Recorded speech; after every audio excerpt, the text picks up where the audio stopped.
In this tutorial, I'm going to show you how you can download and install Visual Studio Code on Windows on your laptop or PC.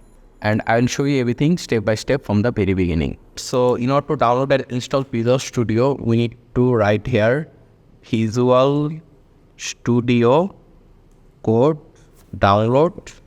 Just go to your Windows search option and search for Visual Studio Code. And here you can see we have code.visualstudio.com. So I'll just click here, and I will also keep this link in the description so that you can just directly come here and download it from here. So if you are using Windows, you can download it from here. If you are using Linux or Mac, you can download it from here. So since I am using Windows, so I'm going to click on this option, Windows. And once you click on that option, it will start downloading automatically. There you can see it is downloading, and it is around 95 MB.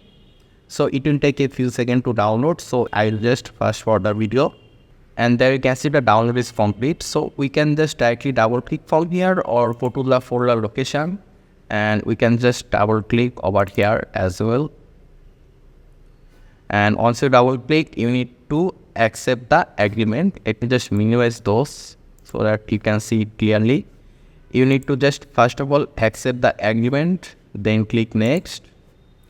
Then you can choose where you want to install your Visual Studio Code. I'm going to keep the default location and click next. Then click next again. And over here, I'm just going to click on this option.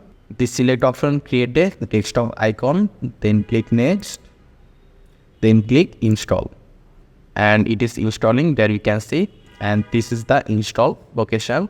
So it will take a few seconds, and there you go, installation is complete. So if you just check this here and click on finish, it will open Visual Studio Code automatically, but I'm just going to click here finish.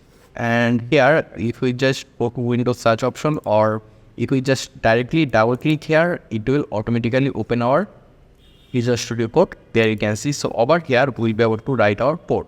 And there's a lot of theme you can choose. You can choose this theme or this theme. Normally, I prefer this theme,